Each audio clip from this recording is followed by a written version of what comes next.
Marriage అయిన నెల లోపలే భర్త చనిపోయిన అన్న మూలన పడ్డా కూడా ఆమె భారత సైన్యంలో చేరి భర్తకిచ్చిన మాటను నిలబెట్టుకుంది. డిసెంబర్ 2022 అల్వాని ఉత్తరాఖండ్లో జన్మించింది. సోని మీరజ్ అనే అతన్ని పెళ్లి చేసుకునింది. నీరజ్ ఆర్మీలో జవాన్గా పనిచేస్తున్నాడు.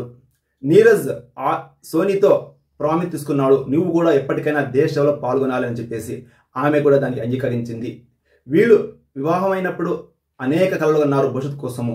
కానీ కేవలం నెల లోపులే ఆర్మీ జవాన్ అయినటువంటి నీరజ్ రోడ్డు యాక్సిడెంట్లో చనిపోయాడనే వార్త సోనికి వినిపించింది. సోని యొక్క బ్రతుకు అంధకారం అయిపోయింది. కానీ బ్రదర్, ఫాదర్ సహాయంతో ఆమె ముందడుగు వేసింది. కొన్ని రోజుల తర్వాత బ్రదర్ కూడా పక్షవాతం వచ్చి ఆయన మూలపడ్డాడు.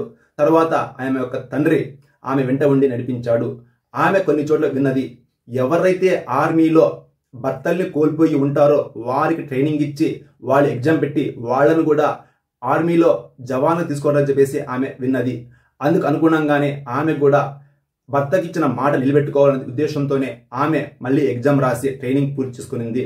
ఎప్పుడైతే ట్రైనింగ్ పూర్తి చేసుకుని మెరిట్ లిస్ట్లో ఆమె సెలెక్ట్ అయ్యిందో ఆర్మీగా, అప్పుడు ఆమె యొక్క తీరు భావోద్వేగానికి లోనయ్యింది.